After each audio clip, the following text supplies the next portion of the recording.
Esta noche vamos a hablar de Roma y de su Valiria Maselina, la emperatriz más escandalosa que logró que hasta los dioses del Olimpo se taparan los ojos de la vergüenza, y no porque fueran muy pudorosos precisamente, sino porque hasta ellos pensaban, oye, esto ya es demasiado. Así que antes de empezar, denle un like al video, suscríbanse al canal y, muy importante, dejen en los comentarios desde qué ciudad nos ven y qué hora es por allá. Porque imagínense estar hablando de orgías romanas a las 3 de la mañana en pleno turno de noche, mientras al lado la abuela piensa que ustedes están viendo un documental serio de historia. Ahora sí, vamos a sumergirnos en una Roma que, más que imperio, parecía un gigantesco burdel de mármol con cúpulas, columnas y mucho vino barato. Porque claro, cuando uno piensa en Roma, lo primero que se imagina son legiones disciplinadas, acueductos perfectos, calzadas rectas que llegaban hasta el fin del mundo y discursos solemnes en el Senado. Pero la verdad es que, cuando caía el sol y se apagaban las antorchas del foro, aquello se convertía en un festival de excesos en el que la frontera entre lo público y lo privado no existía y donde lo íntimo era tan compartido como el pan en la mesa.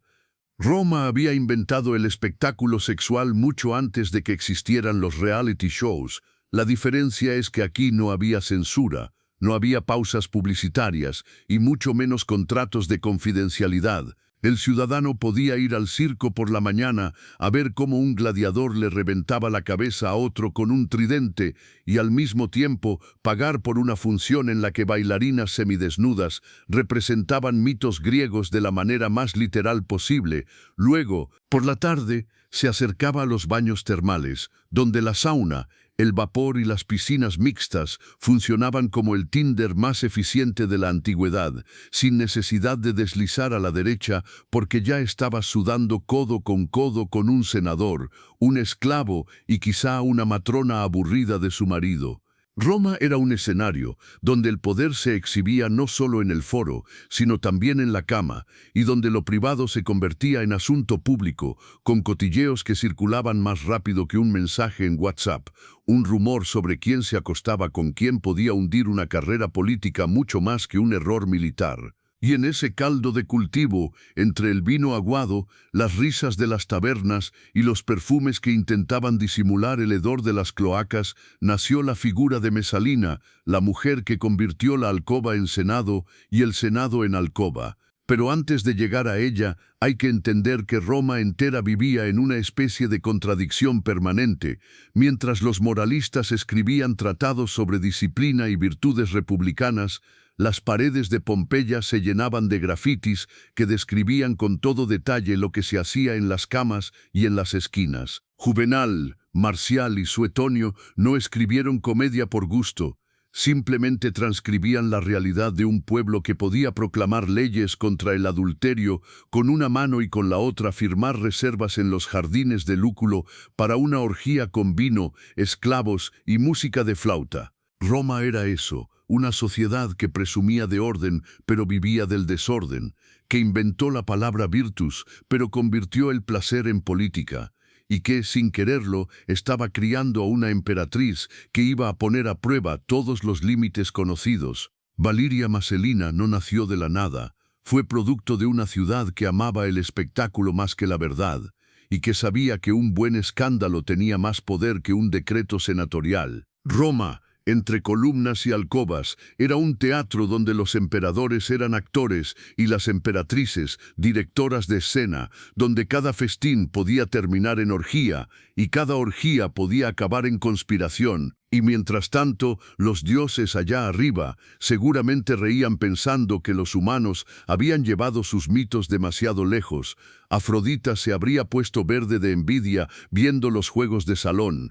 Dionisio se habría sentido orgulloso de tanto vino derramado y Marte se habría reído de ver cómo las camas reemplazaban a los campos de batalla. Así era Roma, un lugar donde todo se podía comprar, vender o intercambiar, incluso la dignidad, y donde la historia de Mesalina no sería una anomalía, sino la consecuencia lógica de una ciudad que ya confundía el templo con el prostíbulo y el foro con una taberna.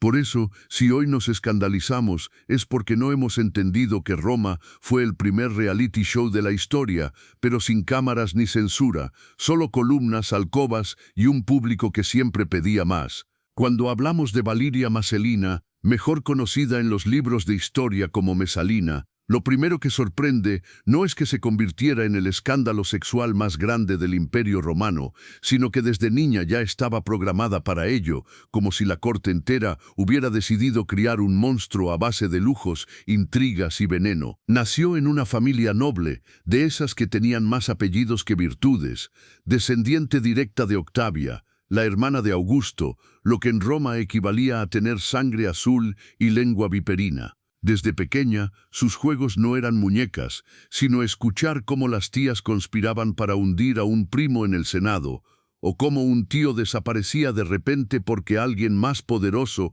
lo había acusado de traición. Si en un barrio normal los niños aprenden a compartir juguetes, en la corte imperial se aprendía a compartir amantes, favores y sobre todo secretos, porque el que no sabía callar acababa degollado. La infancia de Maselina fue un entrenamiento para el exceso, rodeada de mármoles fríos, banquetes interminables y esclavos que obedecían hasta el más mínimo capricho. La niña creció convencida de que el mundo era suyo y de que los cuerpos ajenos eran simples extensiones de su poder. Nadie en su entorno hablaba de amor, fidelidad o ternura. Lo que se enseñaba era cómo sonreírle al senador correcto.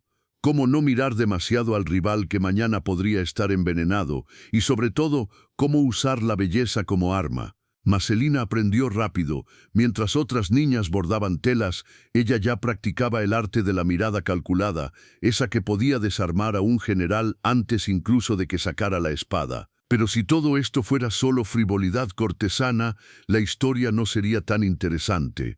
El verdadero giro vino cuando fue entregada en matrimonio a Claudio, el hombre que parecía la opción más segura para controlarla y que resultó ser, irónicamente, el más fácil de manipular. Claudio, el emperador cojo, tartamudo y siempre un poco despistado, fue presentado como un marido conveniente, un hombre que representaba la continuidad de la dinastía Julio-Claudia y que por su carácter apocado nunca pondría demasiadas trabas a las aventuras de su esposa.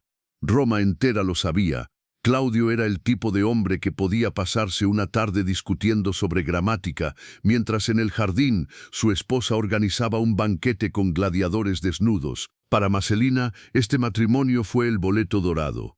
Con un esposo emperador, ella quedaba blindada frente a cualquier crítica, y lo que hiciera en la intimidad se podía justificar como un capricho de la emperatriz. A partir de entonces se convirtió en la mujer más poderosa y al mismo tiempo más peligrosa de Roma, porque el poder de Claudio era legal, pero el de ella era físico, emocional y absolutamente irresistible para quienes se cruzaban en su camino. No olvidemos que Roma era un nido de víboras.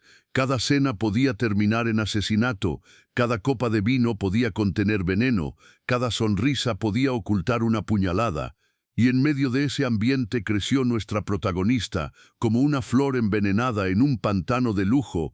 Los senadores temían más a sus caprichos que a las legiones bárbaras, porque un gesto de ella bastaba para arruinar fortunas, y un susurro en la cama podía costar más caro que una guerra en Germania. A veces nos preguntamos cómo alguien tan joven pudo acumular tanta perversión. La respuesta es simple. En Roma, los niños no jugaban a médicos, jugaban a conspirar. Ella no necesitó ser corrompida porque la corrupción ya era el aire que respiraba. El matrimonio con Claudio selló su destino. Él era la cabeza del imperio, pero ella fue la fiebre que le subió al cuerpo. Desde entonces, cada pasillo del Palatino se convirtió en extensión de su habitación, y cada mirada de cortesano en confirmación de que el verdadero poder ya no estaba en los discursos del Senado, sino entre las sábanas de la emperatriz. Así, la niña noble se transformó en la mujer más temida y deseada de Roma, y aunque oficialmente era la esposa ejemplar del emperador, en la práctica todos sabían que la corte entera vivía bajo sus reglas, reglas que no estaban escritas en mármol, sino en sudor y gemidos, Valiria Maselina no inventó la decadencia romana, simplemente la perfeccionó, y desde su infancia envenenada hasta su boda calculada con Claudio, lo único que hizo fue aprender a sobrevivir en un mundo donde los cuchillos se escondían detrás de las sonrisas y el poder se medía en la cantidad de camas conquistadas. Y con esa base, no sorprende que después llegara a convertir su vida en una orgía interminable. Al fin y al cabo, había sido educada no para amar, sino para devorar. Convertirse en emperatriz, siendo todavía muy joven, no era un cuento de hadas en Roma, sino una condena disfrazada de privilegio. Y Valiria Maselina lo aprendió demasiado rápido. Con poco más de 20 años ya estaba sentada en el trono de mármol, rodeada de cortesanos que sonreían con los labios, pero afilaban cuchillos con los ojos. A Claudio, su marido y emperador, lo consideraban un hombre débil, demasiado ocupado en su tartamudez, sus problemas físicos y sus discusiones eternas sobre historia para notar que su esposa estaba transformando la alcoba imperial en el verdadero Consejo de Estado. Mientras Claudio pensaba que gobernar era revisar edictos, escuchar senadores y firmar decretos, Maselina entendía que el poder no estaba en la tinta ni en las leyes, sino en los cuerpos. Ella convertía las noches en asambleas, las fiestas en juicios secretos y las sábanas en campo de batalla. Roma, acostumbrada a emperatrices decorativas, de pronto se encontraba con una mujer que jugaba sus cartas en público y en privado sin ningún pudor, y que entendía que el sexo no era placer, sino moneda de cambio. Su juventud, que en otro contexto hubiera sido una desventaja, se convirtió en un arma. Mientras otros nobles calculaban estrategias con la cabeza, ella lo hacía con el cuerpo. Y aunque todos sabían que era peligrosa, ninguno se atrevía a desafiarla porque una caricia suya podía significar un ascenso fulgurante y un rechazo podía costar la vida. Era tan joven que algunos senadores la despreciaban, pensando que no era más que una niña caprichosa, pero esa niña tenía más influencia en Claudio que todos los discursos juntos del Senado. Y si Claudio la consentía, no era solo por debilidad. En el fondo sabía que Maselina le daba lo que más necesitaba, una especie de equilibrio extraño entre su torpeza política y la brutalidad del mundo real. Ella hablaba por él, decidía por él, se movía entre intrigas como pez en el agua, y todo mientras mantenía la imagen de esposa fiel, aunque las calles de Roma murmuraban lo contrario. La política del deseo comenzó pronto, senadores que le debían favores íntimos, jueces que temblaban al verla porque sabían que podían ser expuestos, y generales que descubrían que sus victorias en el campo de batalla valían menos que una noche con la emperatriz. Maselina jugaba al ajedrez en un tablero hecho de carne y vino, y sus piezas eran hombres que se creían intocables. Su juventud era la excusa perfecta. Cada error podía ser perdonado como un capricho, cada exceso podía justificarse como una travesura, pero en realidad todo era cálculo, y lo hacía con la frialdad de alguien que había nacido para manipular. Roma nunca había visto a una emperatriz tan precoz en el arte de convertir el placer en política. En cuestión de meses, la corte entera estaba bajo su control, no porque tuviera el sello imperial, sino porque tenía lo que todos deseaban y temían al mismo tiempo. Y mientras Claudio se convencía de que seguía siendo el emperador, lo cierto es que los corredores del Palatino sabían la verdad. Quien realmente mandaba era su esposa demasiado joven, esa mujer que había aprendido que la cama era más poderosa que la tribuna y que los gemidos podían silenciar discursos. Su ascenso al poder fue tan rápido que parecía obra del destino, pero en realidad era obra de su talento para explotar las debilidades ajenas. Roma estaba gobernada por un emperador cansado y una emperatriz que no conocía límites. Y así, mientras los viejos moralistas se arrancaban los pelos clamando por la decadencia, Maselina sonreía como niña traviesa, sabiendo que a partir de entonces el imperio era suyo y que nadie podía detenerla porque estaba jugando un juego que los demás aún no comprendían. Roma había parido a su monstruo demasiado pronto, y esa juventud peligrosa fue lo que hizo que el imperio entero se convirtiera en el escenario perfecto de sus excesos. Roma nunca fue una ciudad de secretos bien guardados, pero lo de Valiria Maselina ya era pasarse de la raya, Imaginen a la emperatriz, dueña del Palatino, señora de banquetes y jardines, abandonando por la noche su cama de mármol para vestirse con una túnica barata, cubrirse el rostro con un velo y marcharse al barrio más sucio de la ciudad, donde las calles olían a vino agrio, sudor y cloacas. Mientras Claudio, su marido, roncaba pensando en discursos del Senado y estrategias militares, ella se deslizaba con un grupo reducido de sirvientas de confianza hasta los lupanares, esos burdeles de mala muerte, donde las paredes sudaban humedad y los colchones tenían más historia que la propia Roma. Allí, la emperatriz no entraba como reina, sino como una cualquiera. Alquilaba una celda, escribía un nombre falso en la tablilla de cera, algo como Lisisca o Crisis, apodos comunes de prostitutas, y se sentaba a esperar clientes como si no fuera la mujer más poderosa del imperio. El contraste era brutal. De día presidía banquetes con senadores y generales, de noche compartía cuarto con esclavas recién compradas en el mercado, todo para demostrar que podía rebajarse y al mismo tiempo superarlas en su propio terreno. Porque lo de Marcelina no era necesidad, era puro desafío.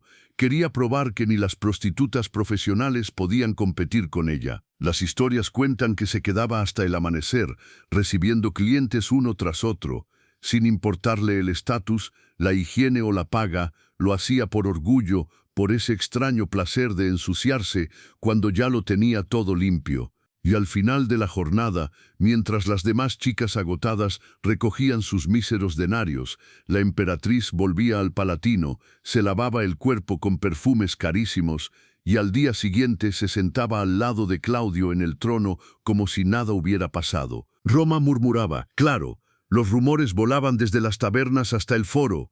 Los grafitis en las paredes insinuaban lo que todos sabían y nadie se atrevía a decir en voz alta, y los cronistas posteriores, como Juvenal, lo dejaron escrito sin piedad. ¿Qué significaba esto? Que la línea entre la dignidad imperial y la vulgaridad del burdel se había roto para siempre. Los romanos, acostumbrados a ver a sus emperadores en el circo o en los templos, no podían imaginar que la emperatriz buscara reconocimiento en los callejones más oscuros, como si necesitara demostrar que podía estar en todas partes, en la cúspide del poder y en el fango del placer. Lo más grotesco era que lo hacía sin remordimientos. No era una viciosa atrapada, era una estratega que convertía su cuerpo en espectáculo público, porque hasta en el anonimato seguía representando a Roma. Esa doble vida era tan descarada que muchos historiadores se preguntan si Claudio realmente lo ignoraba o si prefería callar para no quedar como el cornudo oficial del imperio. Lo cierto es que las escapadas nocturnas de Marcelina no eran accidentes. Eran parte de su manera de gobernar. Si el Senado legislaba con palabras, ella legislaba con actos, y esos actos tenían la forma de visitas a lupanares, donde la emperatriz demostraba que no había nada más poderoso que su voluntad de romper las reglas. Así, el Palatino y el burdel se unieron en una misma historia, y Valiria Marcelina quedó marcada no solo como emperatriz pervertida, sino como la mujer que convirtió la prostitución en espectáculo imperial. Si lo de escaparse de noche al lupanar ya parecía un delirio de emperatriz aburrida, lo que vino después superó cualquier guión de comedia negra. Valiria Marcelina no se conformaba con mezclarse entre prostitutas, también quería vencerlas en su propio terreno. Y no estamos hablando de debates retóricos ni de carreras de cuadrigas, sino de competencias de resistencia sexual que dejaban a toda Roma boquiabierta, desde los senadores hasta los esclavos que barrían las calles. Juvenal, el poeta satírico que nunca tuvo pelos en la lengua, dejó escrito que la emperatriz organizó un campeonato insólito, ver quién podía acostarse con más hombres en una sola noche. La rival era la prostituta más famosa de Roma, una mujer que, según las crónicas, tenía más clientes diarios que un bar en plena Saturnalia. La apuesta era clara, aguantar hasta que el cuerpo dijera basta. Imaginaos la escena, un cuarto oscuro en el lupanar, antorchas encendidas en las paredes, vino derramado en las mesas y un grupo de testigos que no sabían si estaban presenciando un espectáculo erótico o un sacrificio a los dioses. El desfile de hombres comenzó como si fuera un ejército entrando en campaña, uno tras otro, cada cual convencido de que participaba en un momento histórico que probablemente no contaría en casa al día siguiente. La prostituta, veterana en estas lides, mantenía el ritmo con profesionalidad, pero Marcelina, con ese orgullo de emperatriz disfrazada, no pensaba rendirse, bebía vino entre turno y turno, reía, desafiaba, y cada vez que parecía que iba a detenerse, pedía más.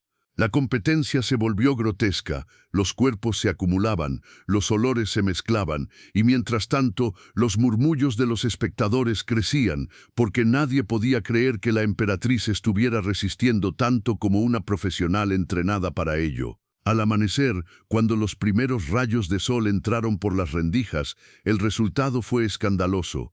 Marcelina había ganado. La prostituta, agotada, se rindió, y la emperatriz, sin despeinarse, anunció que todavía no estaba satisfecha. Esa escena, que circuló como rumor y acabó convertida en mito, fue la confirmación de que no había límite para ella. Roma entera lo comentó durante generaciones. No se trataba solo de un exceso, era un mensaje político. Marcelina estaba diciendo al mundo que ninguna mujer, ni siquiera las que vivían del oficio, podía competir con la emperatriz en resistencia, poder y apetito.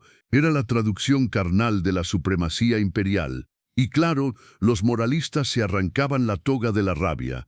¿Cómo podía el imperio que había conquistado medio mundo terminar convertido en un burdel olímpico donde la campeona era la esposa del emperador? Pero la realidad era esa: Roma ya había convertido el placer en espectáculo, y Marcelina simplemente lo llevó al extremo.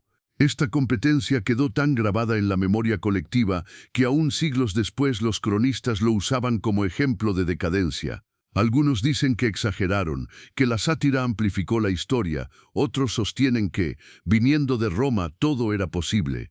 Lo cierto es que Marcelina había demostrado que su cuerpo no era solo vehículo de placer, sino un arma política que dejaba claro que podía dominar incluso en las condiciones más extremas. Y mientras Claudio seguía con sus discursos sobre gramática y religión, su esposa ganaba campeonatos en lupanares como si fueran Juegos Olímpicos de lujuria. La competencia de resistencia no fue solo un rumor picante.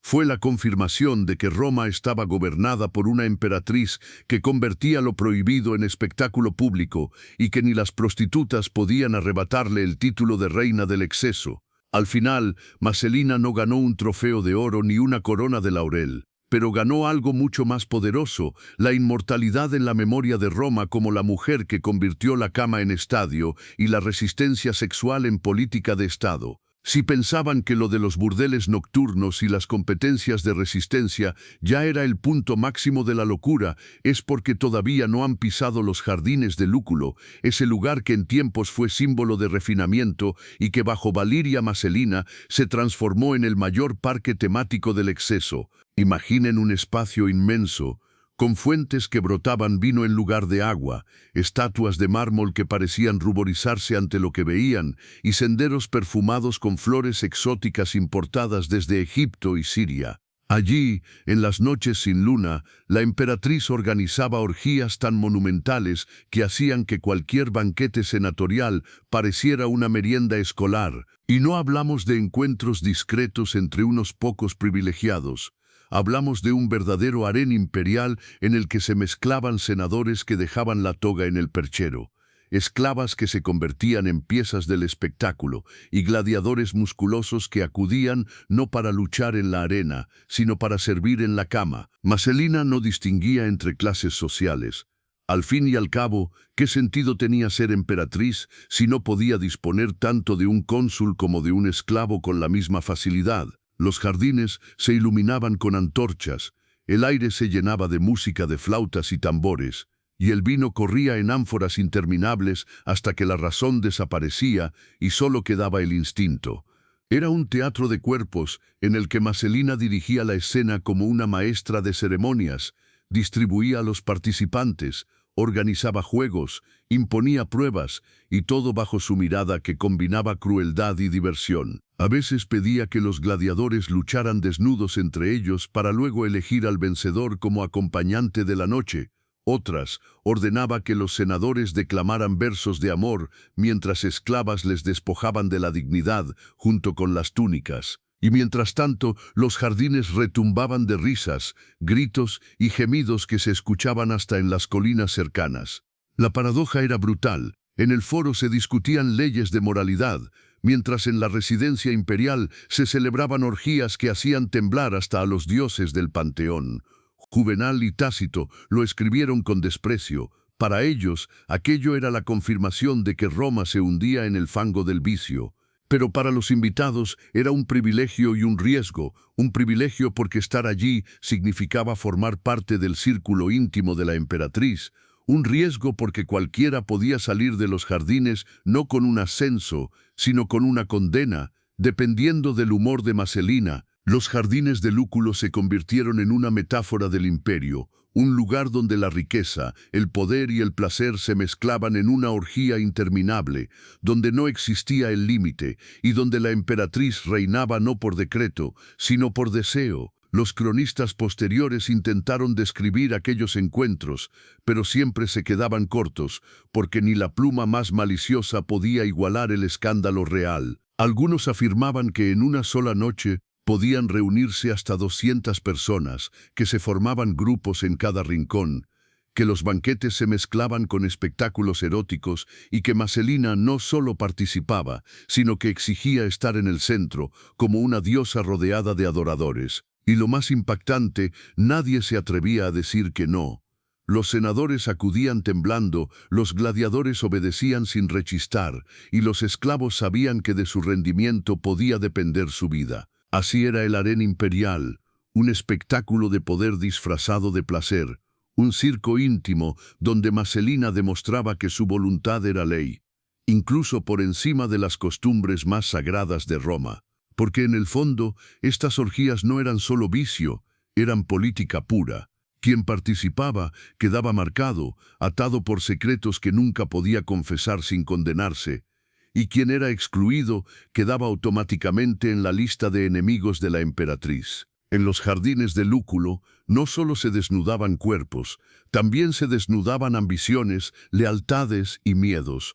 Y entre antorchas, vino y sudor, Valiria Marcelina seguía construyendo su imperio paralelo, un imperio de placer que, a diferencia del de Claudio, no conocía fronteras ni restricciones. Si alguien todavía pensaba que las correrías por burdeles y las orgías de los jardines de Lúculo eran simples caprichos de una mujer joven y viciosa, es porque no había entendido nada.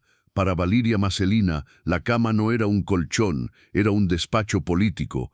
Allí donde Claudio tartamudeaba discursos y firmaba decretos que nadie respetaba, ella movía a los verdaderos dueños del poder con una sonrisa y un roce de manos. Senadores, jueces y generales aprendieron rápido que los ascensos, los perdones y hasta la supervivencia no se decidían en el Senado, sino entre las sábanas de la emperatriz. Roma era experta en sobornos con oro, pero Marcelina cambió la moneda. Ahora el pago se hacía con piel, sudor y silencio.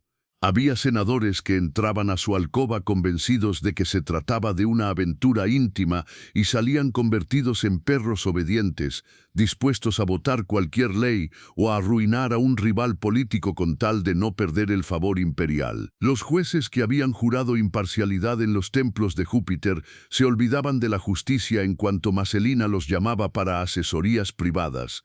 Al día siguiente, sus sentencias siempre favorecían a quien ella indicaba. Y los generales, orgullosos de sus campañas en Germania o Britania, se descubrían a sí mismos temblando más frente a la cama de la emperatriz que en los campos de batalla. La manipulación era tan descarada que hasta los esclavos de palacio sabían que un gesto suyo podía significar la ruina de una familia entera o el ascenso meteórico de un oportunista. Claudio, como siempre, hacía de estatua. Algunos dicen que sabía y callaba, otros que ni siquiera se enteraba, pero lo cierto es que bajo su nariz, su esposa estaba gobernando Roma de la manera más efectiva y antigua a través del deseo. Juvenal lo resumió con ironía. En Roma no mandaban las leyes, mandaba el lecho imperial. Y tenía razón, Marcelina convirtió lo íntimo en sistema de gobierno. Nadie podía resistirse. Rechazarla era más peligroso que aceptar la invitación, porque quien la ofendía descubría muy pronto que su nombre aparecía en listas de confiscaciones, destierros o acusaciones inventadas. Así, los poderosos de Roma vivían en una contradicción grotesca. Durante el día se presentaban como guardianes de la República y las virtudes, pero por la noche se arrastraban a la alcoba de una mujer que les arrancaba la toga junto con la dignidad. Y Maselina sonreía, porque sabía que su verdadero senado no estaba en el foro, sino en su cama. Allí se aprobaban las leyes más decisivas: quién debía vivir, quién debía caer, quién merecía riqueza y quién miseria. Roma, que se jactaba de su disciplina y moral ancestral, había sido reducida a un burdel con columnas, y la emperatriz era su proxeneta mayor. Lo peor es que funcionaba. Gracias a esa política bajo las sábanas, Maselina controlaba al imperio más grande del mundo sin necesidad de discursos, ejércitos ni decretos. Bastaban un gesto, un gemido y una promesa. Hablar de Valeria Maselina es hablar de una emperatriz que convirtió su vida íntima en una especie de inventario infinito, una lista de amantes tan larga que hasta los escribas del Senado habrían necesitado varias tablillas de cera para anotar todos los nombres sin equivocarse. Y no era una colección improvisada. Maselina elegía a sus amantes como un emperador elegía a sus legiones, cada uno con un papel específico, cada uno útil para mantener en pie ese imperio paralelo de placer y control. Entre los hombres, el abanico era grotescamente amplio, senadores encorvados por la edad que encontraban una segunda juventud en sus brazos, jóvenes nobles que aceptaban perder la honra familiar con tal de pasar una noche en el lecho imperial, gladiadores sudorosos, recién salidos de la arena que pensaban haber ganado el premio mayor al ser llamados a los jardines, y hasta esclavos anónimos que, sin quererlo, se convertían en piezas de un tablero político. Ninguna categoría quedaba fuera. Si respiraba y servía, Maselina podía convertirlo en amante. Los poetas de Roma, siempre maliciosos, insinuaban que hasta los recitadores y músicos eran arrastrados a su círculo, porque no había espectáculo completo sin un acompañamiento rítmico. Pero no solo de hombres se componía su harén, las mujeres también formaban parte esencial de esa colección. Esclavas exóticas compradas en Asia Menor, matronas aburridas de sus maridos, jóvenes de familias acomodadas que encontraban en la emperatriz tanto una mentora como una amante, todas podían terminar formando parte de aquellas reuniones donde los géneros se disolvían en vino y sudor.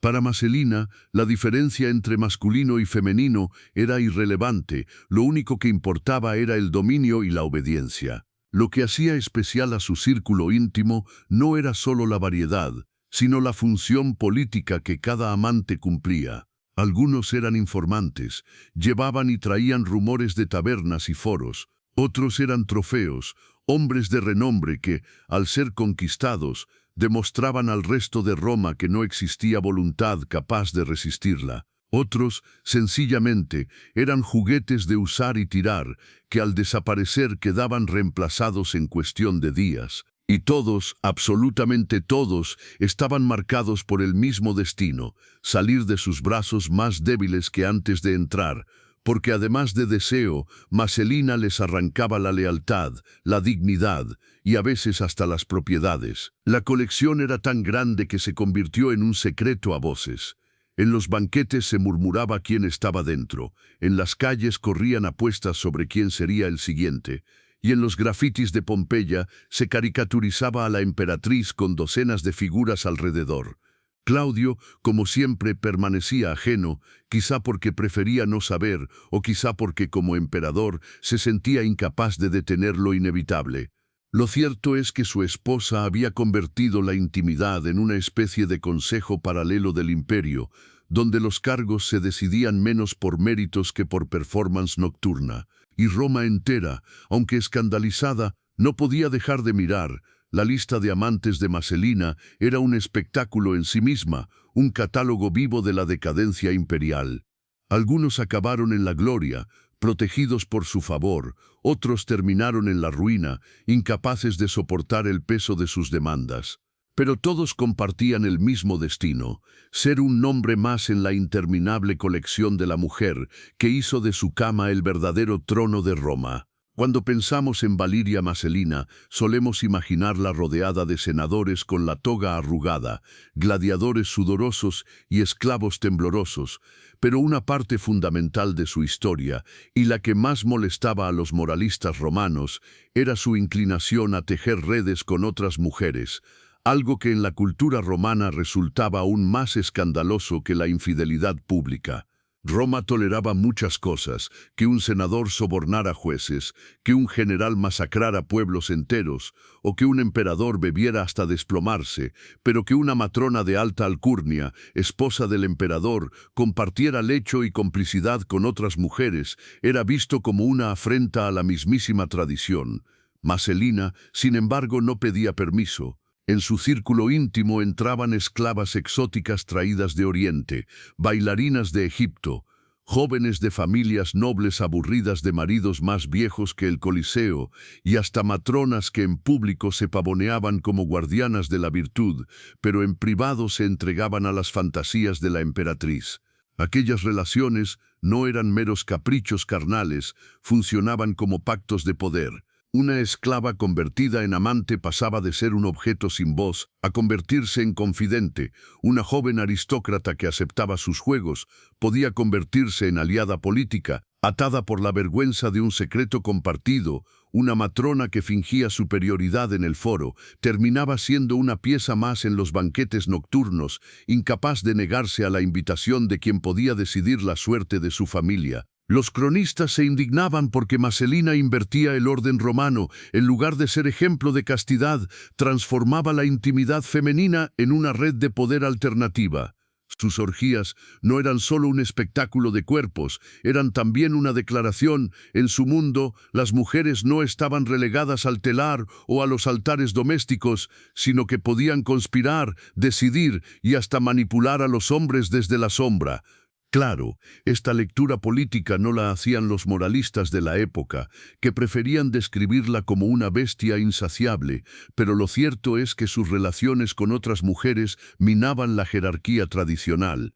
La esclava dejaba de ser invisible, la joven dejaba de ser virgen sacrificada a un matrimonio arreglado, la matrona dejaba de ser adorno de banquete. Para Maselina, las mujeres eran piezas con las que podía jugar de igual a igual, y en esa transgresión estaba lo que más irritaba a Roma. Juvenal decía con sarcasmo que la emperatriz no distinguía géneros y lo presentaba como señal de decadencia, pero lo que realmente retrataba era el miedo de una sociedad dominada por hombres frente a una mujer que rompía las reglas. En la cultura romana, donde la castidad de la mujer era símbolo de honor familiar, que la emperatriz convirtiera a otras mujeres en amantes era un terremoto cultural.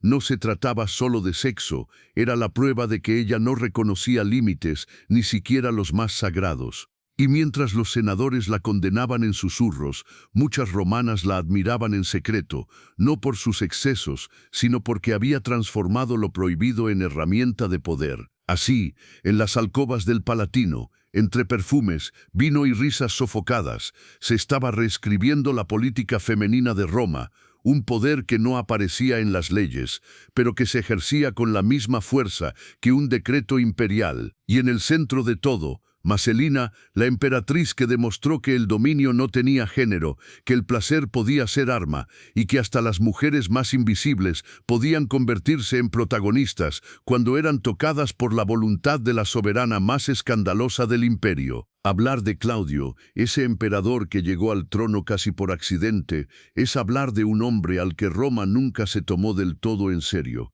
y cuya desgracia mayor no fueron sus tartamudeos ni su cojera, sino tener como esposa a Valiria Maselina, porque mientras él pretendía dar imagen de gobernante serio, su mujer convertía cada noche en una sátira política.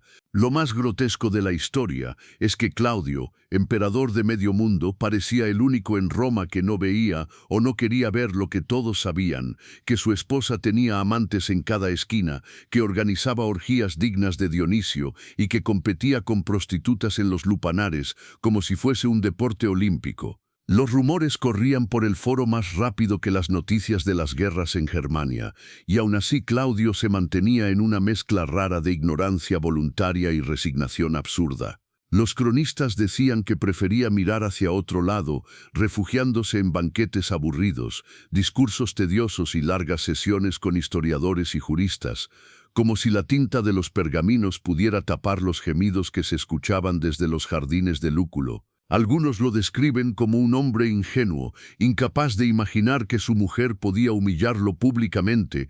Otros, más crueles, lo pintan como un cornudo consentido que encontraba cierta comodidad en no enfrentarse a la realidad. Pero la verdad es que Claudio vivía en una posición imposible. Si reconocía las infidelidades de Marcelina, quedaba como el emperador débil que no podía controlar ni su propia casa. Si las negaba, quedaba como el bufón de Roma, objeto de burlas en grafitis y chismes de taberna. Su furia cuando aparecía era tardía, apagada, como una fogata que se enciende demasiado tarde cuando la ciudad ya está en llamas. Hay quienes dicen que en privado llegó a golpear la mesa, gritar a sus consejeros y exigir explicaciones, pero en público jamás se atrevió a desafiarla. Temía que cualquier gesto brusco desatara una tormenta política, porque Marcelina no era solo su esposa, era el centro de un entramado de senadores, jueces y generales que dependían de ella. Si Claudio la repudiaba, arrastraba medio imperio al escándalo. Así que su furia era un secreto ridículo, consumido en silencio mientras fingía normalidad. Roma entera se reía de él, llamándolo dominado por su mujer, y no sin razón. ¿Qué podía pensar el pueblo cuando veía al emperador dar discursos solemnes sobre moralidad, mientras la emperatriz celebraba orgías en paralelo? Claudio soportaba porque no tenía otra salida, porque su debilidad política se traducía en debilidad personal, y porque en el fondo quizá tenía miedo de enfrentarse a la única persona que realmente lo superaba en astucia. La furia de Claudio, entonces, no fue la de un hombre que actúa, sino la de un hombre que sufre en silencio, prisionero de su propia dignidad rota. Y mientras él callaba, Marcelina seguía riendo, consciente de que el imperio entero se burlaba del emperador, pero ninguno se atrevía a reírse de ella. Al final, esa combinación de furia contenida e inacción fue lo que permitió que la emperatriz llegara a extremos inimaginables, porque Claudio, en lugar de detenerla, prefirió esconderse en su papel de estudioso, mientras la historia lo recordaba como el hombre que gobernaba el imperio más grande de la tierra y no podía gobernar su propio lecho. Si los romanos eran expertos en convertir cualquier cosa en espectáculo, Valeria Marcelina lo perfeccionó con sus célebres orgías de medianoche, fiestas tan secretas como conocidas, porque en Roma los muros tenían orejas y hasta las paredes de mármol acababan murmurando. Imaginaos el Palatino iluminado por antorchas, con corredores convertidos en pasillos de humo y perfume, y un ejército de esclavos que, al caer la noche, retiraban las mesas de banquete para dejar espacio a un escenario de cuerpos y vino. Allí, mientras Claudio dormía o fingía dormir, la emperatriz reunía a su corte paralela, senadores que habían jurado disciplina en el foro, gladiadores recién bañados en aceite, bailarinas extranjeras con collares de oro y esclavas que eran tanto decoración como protagonistas. Todo comenzaba con música. Flautas, címbalos y tambores marcaban el ritmo de una procesión en la que los invitados, ya medio ebrios, se despojaban de sus togas como quien se quita la máscara en un carnaval.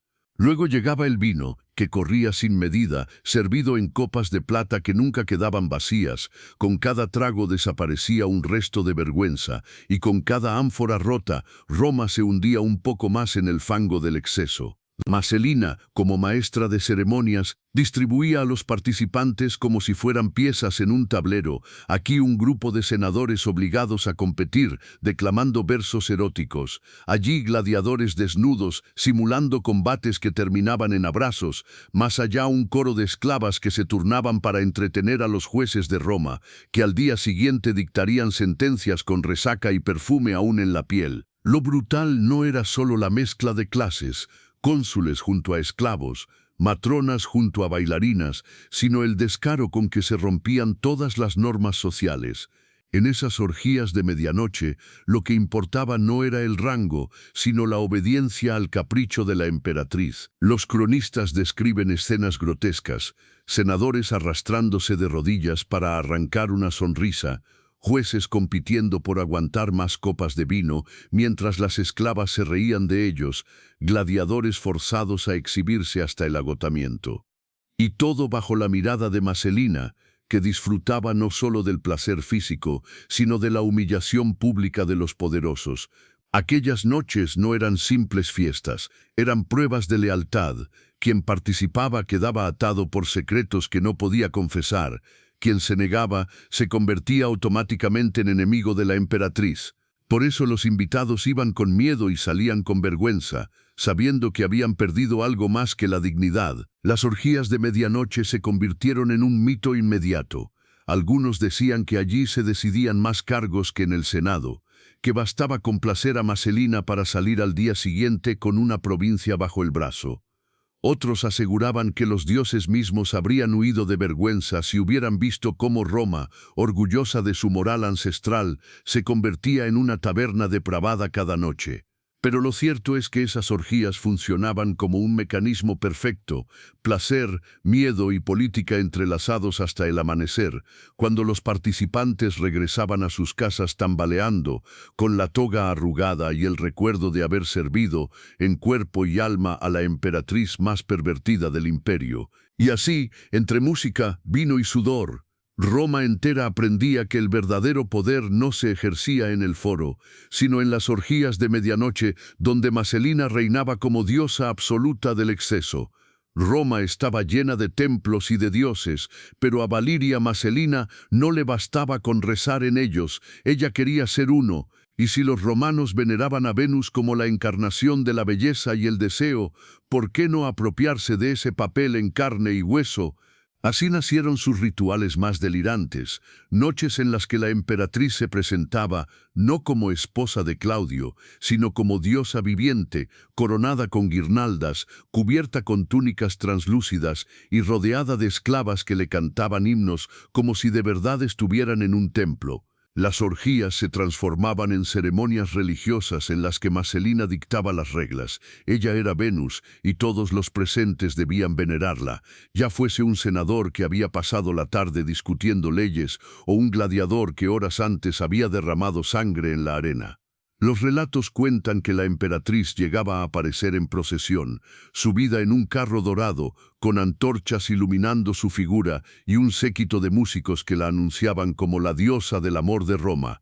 Una vez en los jardines o en las salas privadas del Palatino, daba inicio el ritual. Los invitados debían arrodillarse, ofrecer flores, joyas o incluso versos improvisados, y luego participar en espectáculos donde ella dirigía cada gesto, imponiendo su papel divino. Lo más grotesco era que no se trataba solo de placer, sino de humillación ritualizada. Quienes la acompañaban sabían que no estaban en una orgía cualquiera, sino en una liturgia en la que la emperatriz jugaba a ser inmortal, y ellos eran simples mortales a su servicio. Algunos cronistas afirmaban que Marcelina exigía que los senadores se presentaran desnudos ante ella, como oferentes, mientras ella, vestida con coronas y joyas, los recibía con una sonrisa cruel. Otros aseguraban que hacía repetir fórmulas sagradas, parodias de oraciones a Venus, en las que los asistentes debían jurar obediencia eterna a la emperatriz diosa. Para los moralistas, aquello era la confirmación de que Roma se hundía en la blasfemia. Para los invitados, era el precio de seguir vivos en el círculo de poder más íntimo. El disfraz de Venus no era solo una fantasía personal, era un mensaje. Marcelina no era una simple mujer, era la encarnación misma del deseo imperial, un deseo que se imponía como religión. En esas ceremonias, el placer se mezclaba con el miedo, porque nadie quería ser el primero en fallar en la adoración, ni quedarse corto en sus ofrendas. Y al amanecer, cuando el vino se había acabado y las coronas de flores se marchitaban, Roma despertaba con el eco de que su emperatriz no solo había vuelto a deshonrar las tradiciones, sino que ahora se había proclamado diosa entre risas, música y cuerpos exhaustos.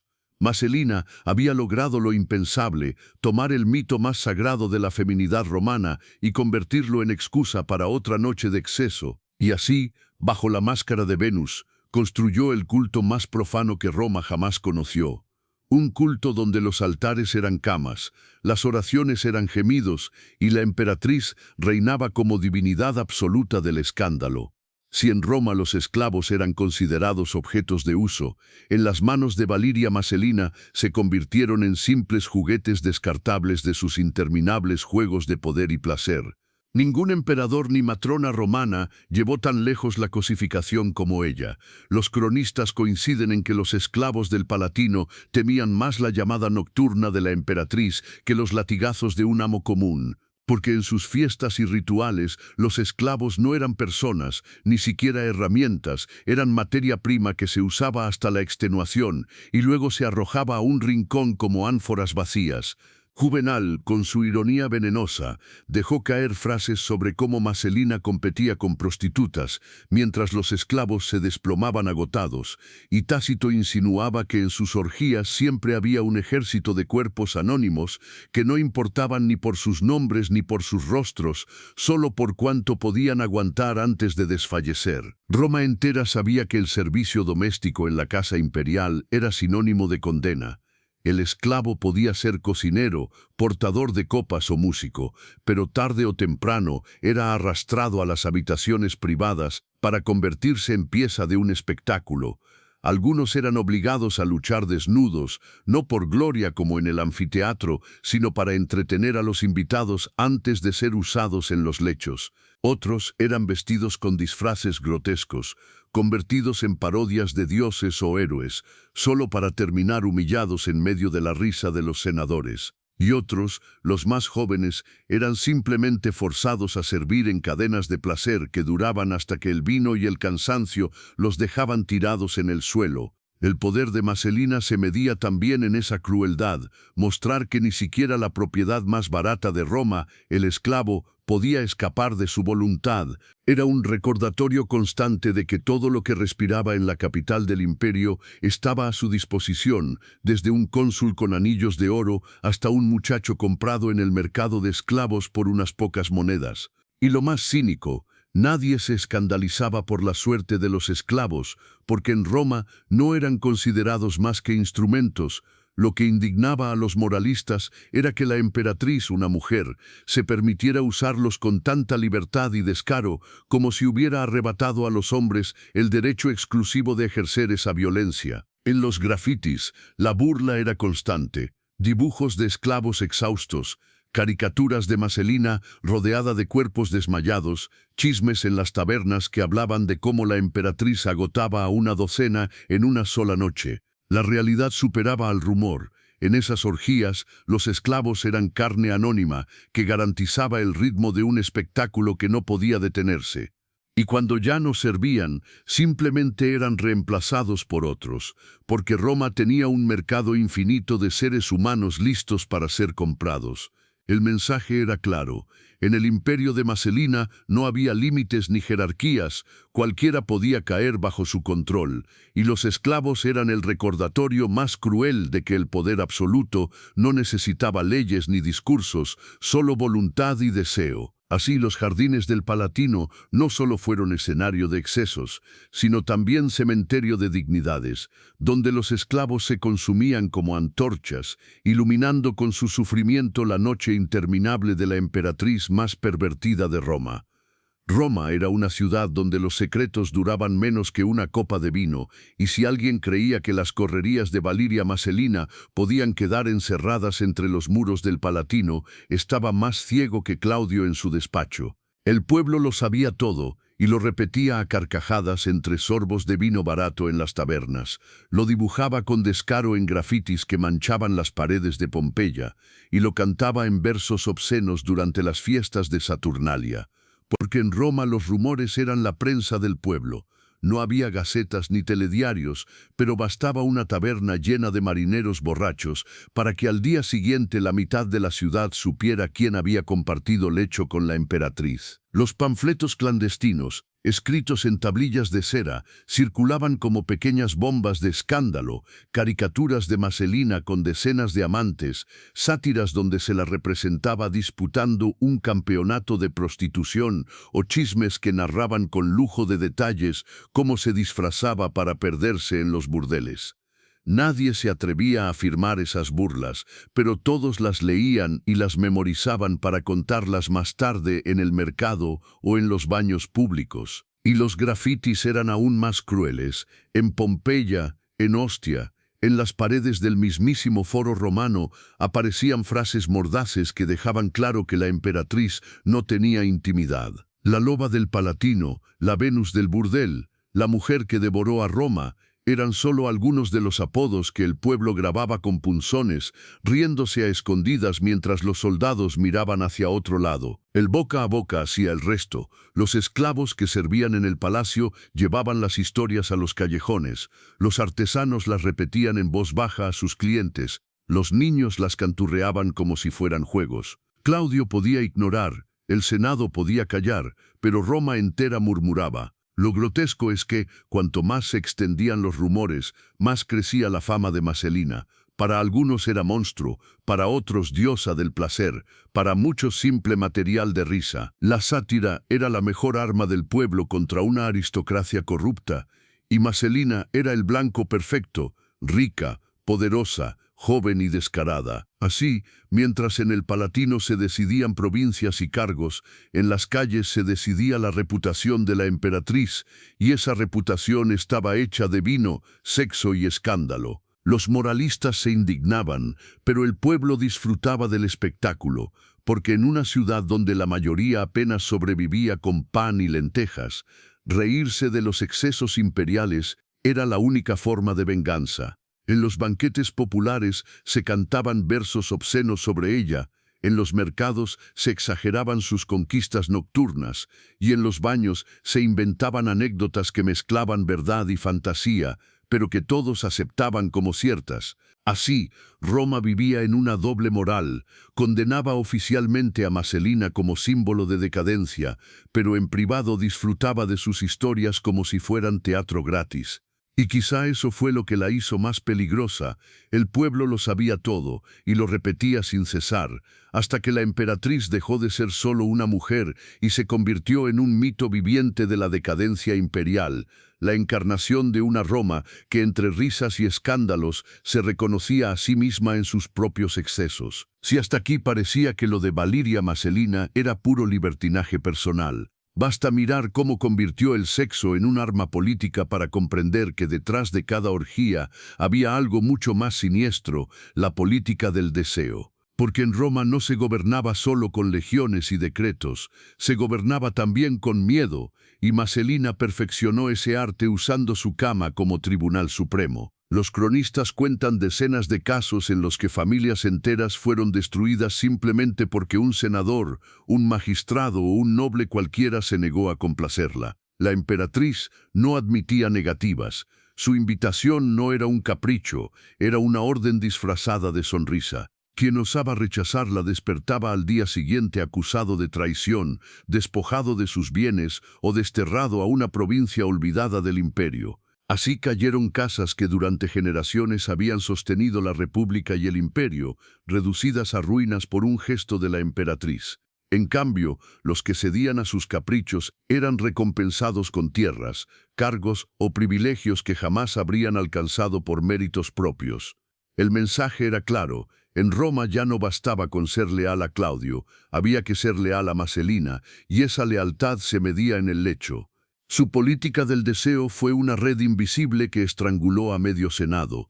Los más viejos aceptaban por miedo, los más jóvenes por ambición, y todos sabían que no había escapatoria. Los moralistas escribieron que el imperio se hundía en la decadencia, pero lo que en realidad se hundía era la libertad de decir no a la emperatriz. Los rumores de taberna exageraban hasta el delirio, pero tenían un núcleo de verdad. Marcelina usaba el placer como castigo y recompensa, y eso era mucho más temido que una condena oficial. Había familias que se arruinaron no en el campo de batalla, ni en la arena del circo, sino en la cama, por negarse a participar en los juegos de la emperatriz. Y lo grotesco es que Roma entera lo sabía y callaba, porque cada cual temía ser el siguiente. Así, la mujer que había empezado como un capricho juvenil se convirtió en verdugo político de muchos, demostrando que en el imperio del deseo, quien no obedecía a Marcelina no merecía sobrevivir. En su mundo, los senadores eran muñecos de trapo, las familias patricias eran barajas que se derrumbaban con un soplido, y la dignidad romana no era más que un chiste contado entre vino y gemidos. Y todo esto sucedía a plena vista, porque nadie se atrevía a levantar la voz. Claudio estaba paralizado, el Senado domesticado y el pueblo entretenido con los rumores. La política del deseo fue el verdadero gobierno de Roma durante aquellos años, un sistema sin leyes escritas, pero con consecuencias mucho más letales que cualquier decreto. Entre todos los nombres que circularon por las sábanas del Palatino, uno brilló con más intensidad y acabó siendo el más fatídico: Cayo Silio. No era un esclavo anónimo, ni un gladiador sudoroso, ni un poeta desesperado por un cargo menor. Era un senador joven, guapo, con la ambición tatuada en la frente y la audacia suficiente para aceptar lo que otros temían: convertirse en el amante oficial de la mujer más peligrosa del imperio. Su entrada en la vida de Valiria Marcelina no fue casualidad, sino consecuencia lógica de una emperatriz que necesitaba algo más que juguetes descartables. Necesitaba un aliado con peso político, alguien que no solo pudiera complacerla en la cama, sino también sostener sus planes en el foro. Y Silio, con su porte de noble impecable y su habilidad para moverse entre las intrigas senatoriales, parecía hecho a medida. Los cronistas dicen que él no era ingenuo, sabía que acostarse con la emperatriz significaba jugar con fuego, pero también sabía que en Roma los fuegos podían iluminar tanto como quemar. Y durante un tiempo ese fuego lo hizo brillar. Se convirtió en el favorito de Marcelina, en el centro de su atención, desplazando a docenas de amantes que hasta entonces creían intocables. El senador se paseaba por la ciudad con una seguridad que rozaba la insolencia, consciente de que tener el favor de la emperatriz equivalía a tener media Roma en el bolsillo. Los demás lo miraban con envidia y miedo. En las tabernas corrían chismes sobre sus encuentros. En los baños se murmuraba que Silio podía pedir lo que quisiera y lo conseguiría. Y en el Senado algunos ya lo trataban como si fuera el futuro consorte imperial, porque la relación entre él y Marcelina no era solo erótica, era un pacto político. Ella lo usaba para consolidar su poder, él la usaba para ascender más rápido de lo que ningún mortal podía soñar. Claudio, como siempre, aparecía como un fantasma en esta historia, demasiado distraído, demasiado confiado o demasiado débil para notar que bajo su propio techo se gestaba una amenaza contra su trono. Silio, ambicioso hasta la médula, comenzó a creer que no se trataba solo de ser amante, sino de convertirse en emperador de facto, y Marcelina, envalentonada por años de impunidad, empezó a jugar con la idea de reemplazar a su marido con un hombre que la complacía en todos los sentidos. Era una combinación explosiva: belleza, juventud, ambición y exceso unidos en una pareja que creía que Roma era un tablero donde podían mover las piezas a su antojo. Lo grotesco es que lo hacían a plena vista. Los rumores se multiplicaban, los grafitis los caricaturizaban juntos, y aún así nadie los detenía. Para muchos, Silio fue el amante perfecto, el cómplice que necesitaba Marcelina para pasar del escándalo íntimo al desafío político. Pero para la historia, su aparición fue la campana que anunció el final, porque con él no solo entró un amante más en la colección de la emperatriz, sino el catalizador de la conspiración que sellaría su destino. Roma, siempre hambrienta de tragedias, ya tenía a sus protagonistas: la emperatriz más pervertida y el senador más ambicioso unidos en una relación tan peligrosa que ni los dioses del Olimpo se habrían atrevido a bendecir. Por muy poderosa que fuera Valiria Marcelina, por muy blindada que pareciera con su red de amantes, senadores obedientes y jueces complacientes, en Roma nadie reinaba sin despertar la furia de los envidiosos. Y en su caso, esa furia se multiplicaba porque no se trataba solo de rivales políticos, sino de enemigos personales que habían soportado años de humillaciones, desplantes y miedo. En el Palatino se comentaba en voz baja que la emperatriz no tenía aliados, solo cómplices temporales. Quienes la servían lo hacían por conveniencia y quienes la odiaban esperaban pacientemente el momento en que un error suyo les diera la oportunidad de derribarla. El círculo de envidiosos comenzó a formarse con figuras de peso, senadores desplazados por advenedizos a los que Marcelina había favorecido, matronas de familias nobles escandalizadas por ver a la emperatriz convertir el lecho en despacho, e incluso libertos cercanos a Claudio, que temían ser arrastrados por la vorágine de sus excesos. Narciso, el liberto más influyente del emperador, fue uno de los primeros en entender que tolerarla significaba aceptar la ruina del propio Claudio. Otros consejeros, como Palas y Calisto, empezaron a alinear estrategias para abrirle los ojos a un emperador que prefería callar. El miedo al ridículo se había convertido en un arma.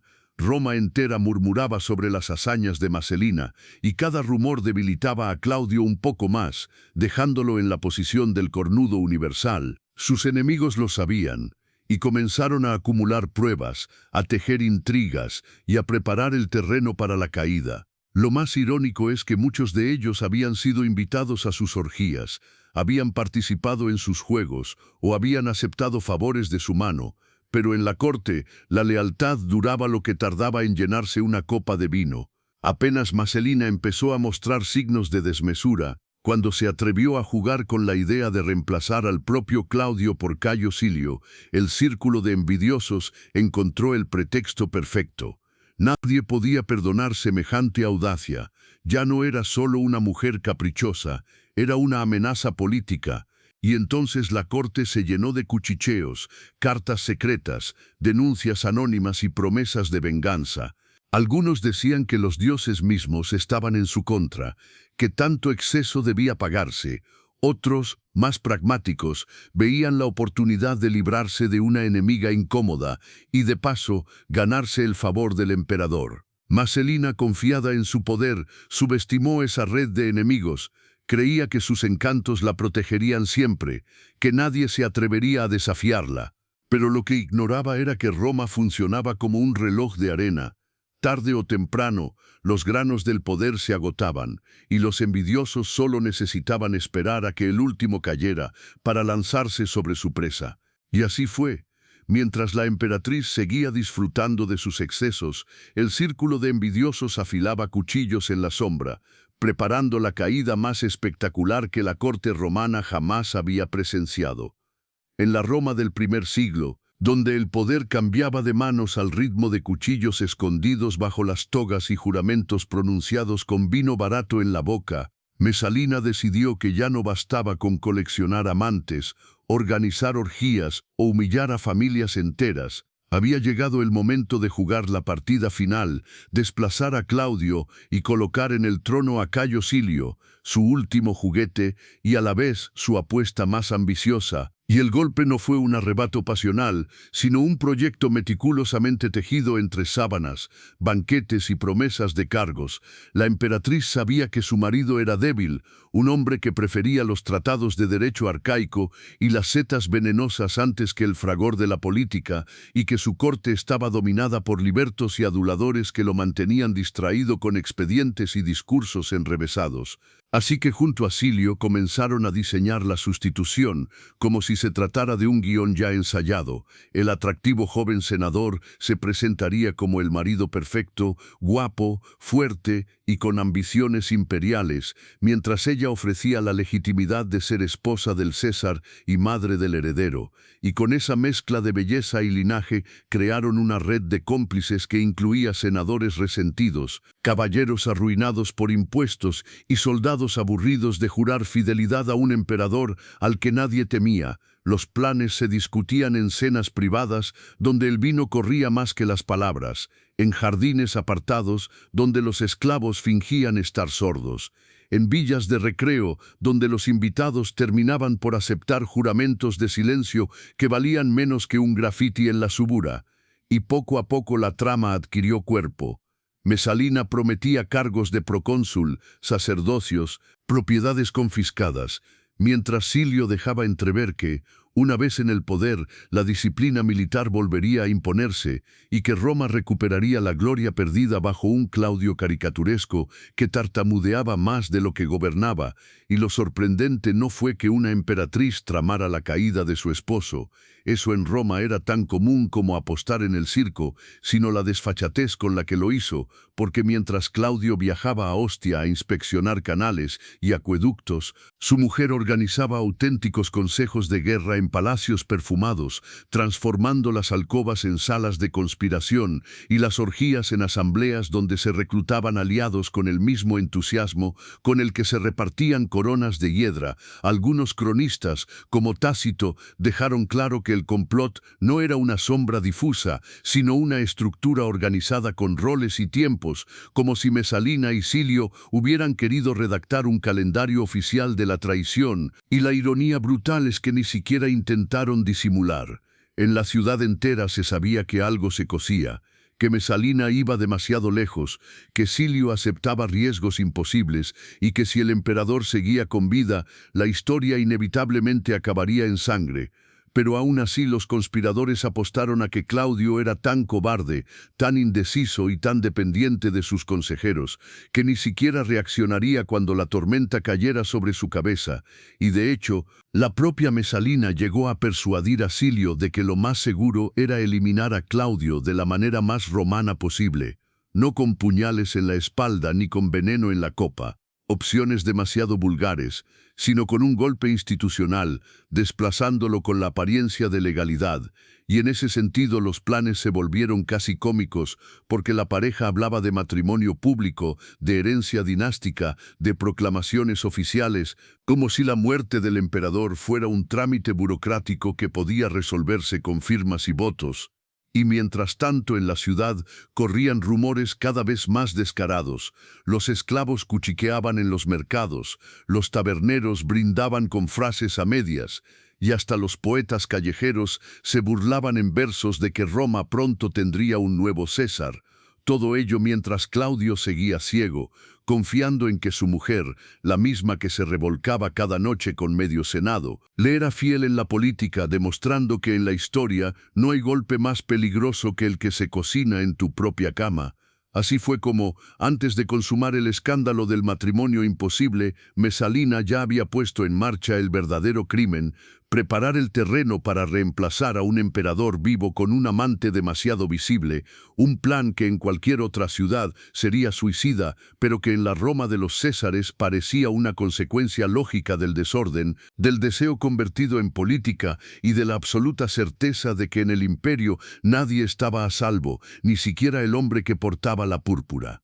La boda imposible de Mesalina con Cayo Silio no fue un rumor vago ni un capricho oculto en alcobas perfumadas, sino un desafío frontal, abierto y descarado a todo lo que Roma entendía por poder, ley y moral, un espectáculo tan grotesco que todavía hoy los cronistas lo escriben con mezcla de fascinación y vergüenza, porque nadie podía concebir que la esposa del emperador, con su marido vivo y reinando, decidiera casarse públicamente con otro hombre, celebrando un ritual nupcial que incluyó velaciones, sacrificios y banquete, como si Claudio hubiese muerto de repente y la ciudad hubiese aceptado en silencio a un nuevo César.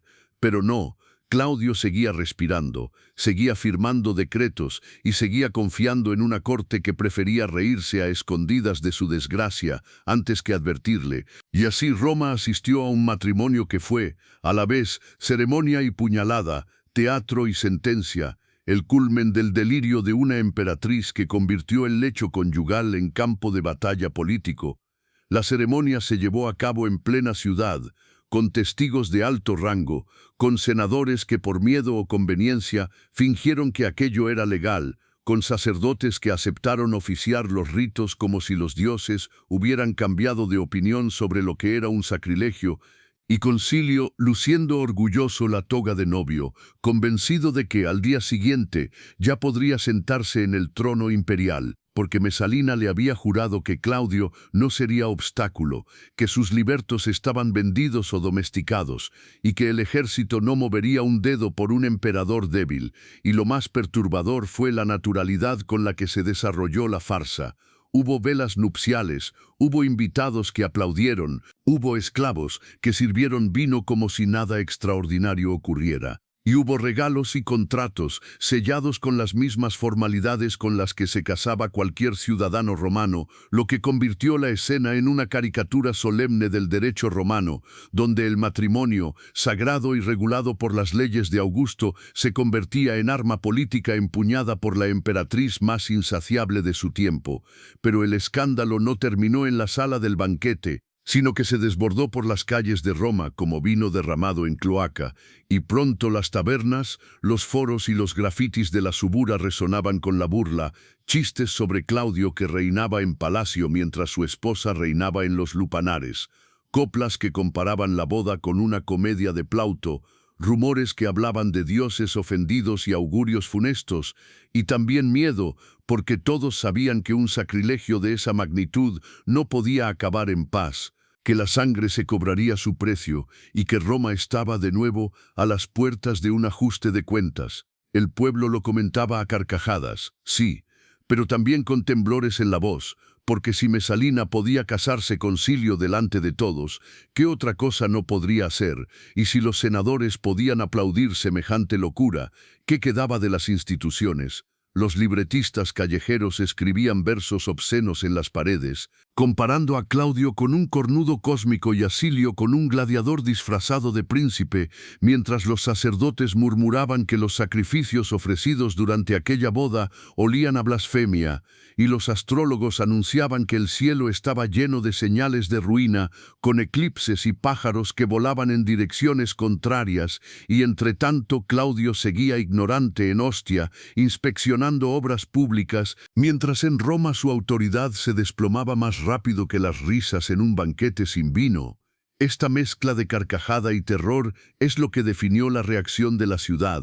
Una parte del pueblo veía el escándalo como espectáculo gratuito, otra lo vivía como señal de que los dioses se preparaban para castigar, y otra, más cínica, simplemente apostaba sobre cuánto tiempo tardaría Mesalina en traicionar también a Silio, porque si había humillado al César, ¿qué garantía tenía un simple senador de sobrevivir a sus caprichos?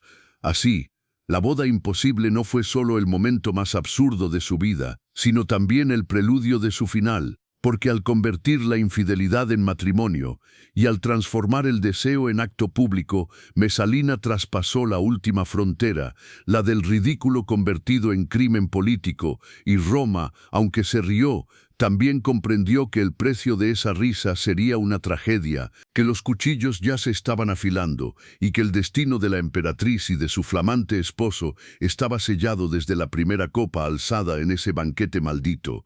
El regreso de Claudio y su humillación pública fueron casi un espectáculo paralelo al circo romano, con la diferencia de que en vez de gladiadores luchando en la arena, lo que se veía era a un emperador atrapado en la trampa de su propia ingenuidad.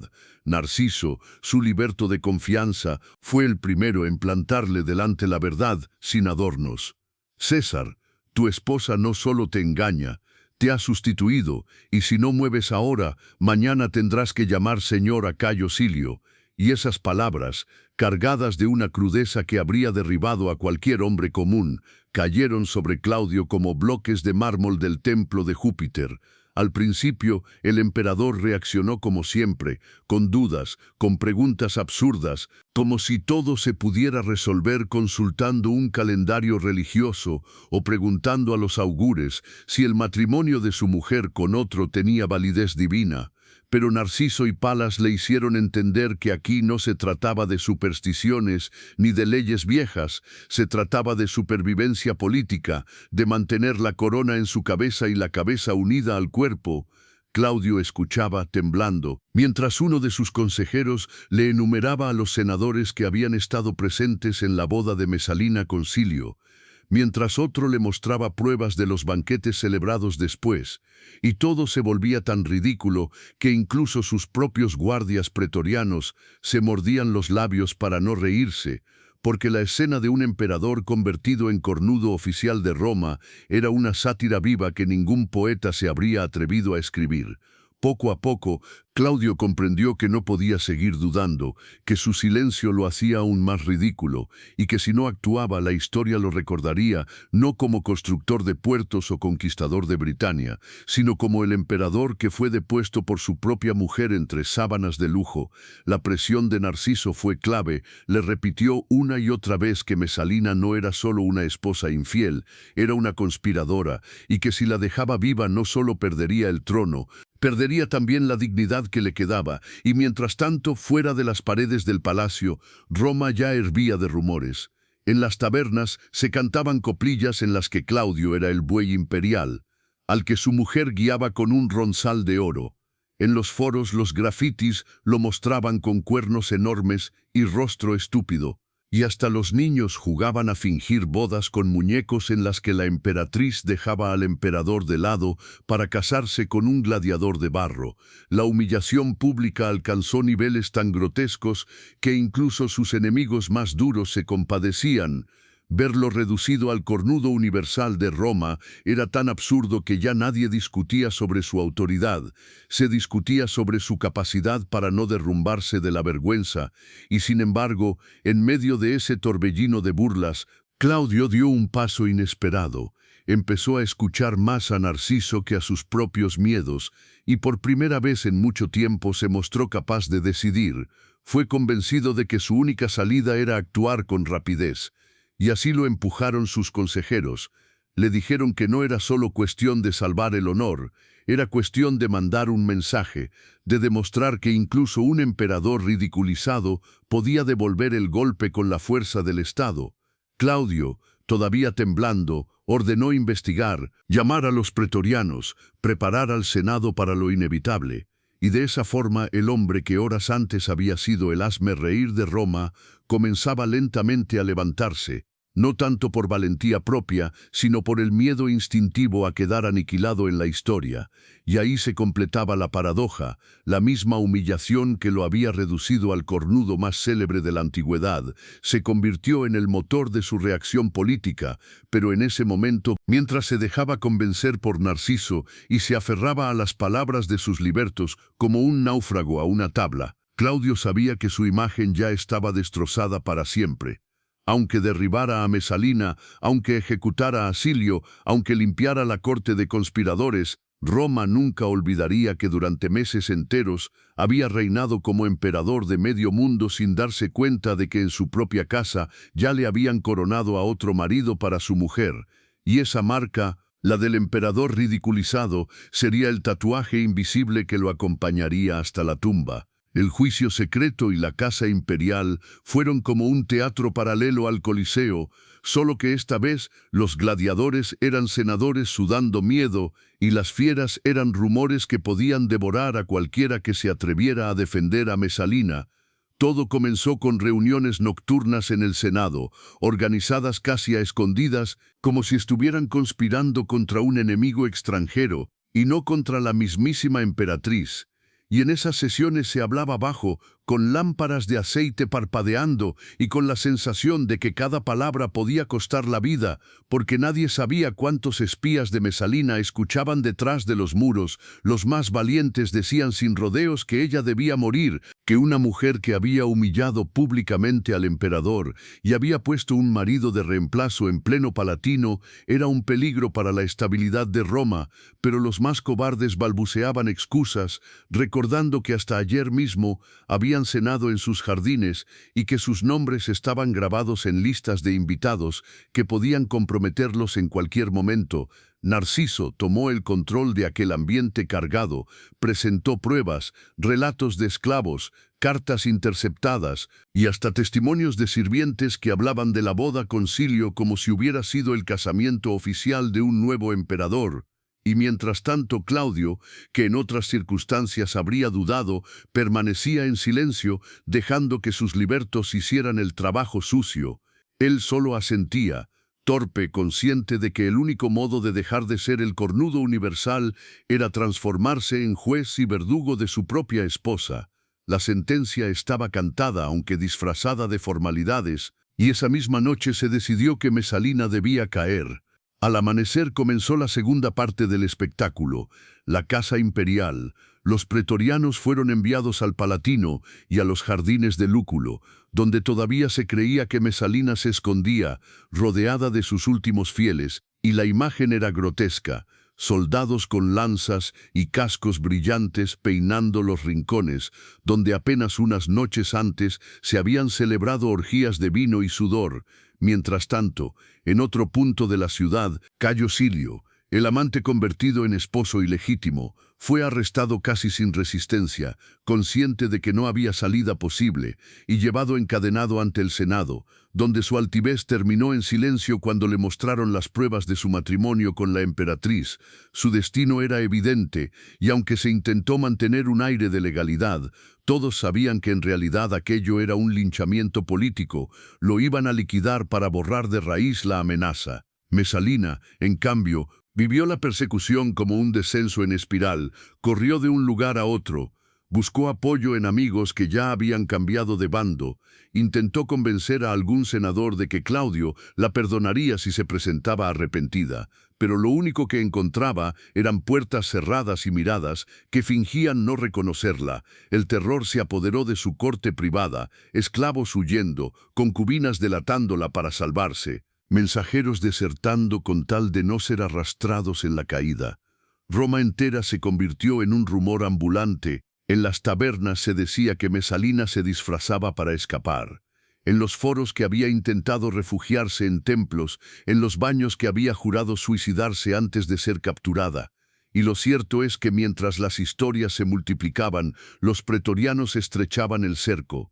El contraste era brutal. Claudio, el mismo hombre ridiculizado, ahora aparecía como juez supremo, y su pasividad de siempre se transformaba en un silencio que mataba. Mesalina, la mujer que durante años había manipulado a senadores, jueces y generales con las sábanas como campo de batalla, se encontraba de pronto sin armas, sin aliados, sin siquiera la oportunidad de negociar. Los jardines de Lúculo, que habían sido símbolo de su poderío erótico y político, se convirtieron en escenario de su derrota, porque fue allí donde los soldados finalmente la acorralaron.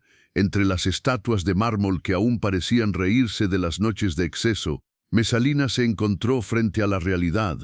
Roma ya no la veía como diosa, sino como traidora, y la misma ciudad que se había divertido con sus orgías ahora pedía verla caer. La captura de Silio fue rápida, su ejecución inminente. La de Mesalina, en cambio, se alargó en rumores, súplicas y la sensación de que estaba viviendo sus últimos instantes, rodeada de los mismos muros que habían visto su gloria. La Casa Imperial no fue solo una operación militar, fue un espectáculo público que todos comentaban.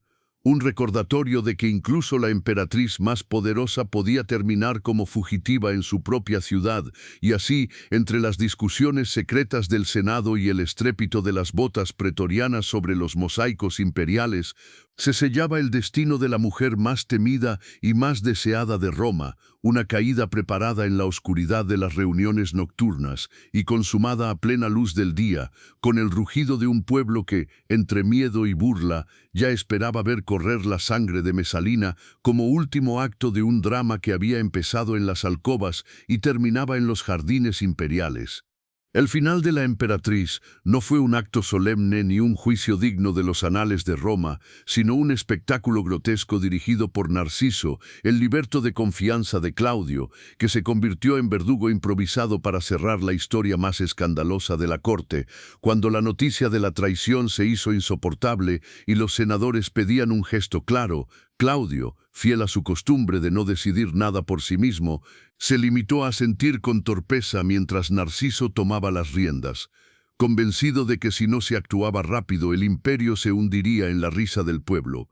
Así, mientras Claudio seguía dubitativo, preguntando si quizá era posible perdonar a Mesalina por el bien de los niños, Narciso entendió que la indecisión podía costarles la corona y ordenó directamente la ejecución. Mesalina, refugiada en los jardines, aún intentaba ganar tiempo. Según cuentan, suplicó a sus aliados, buscó sacerdotes que intercedieran, envió mensajeros para pedir una última audiencia con el emperador.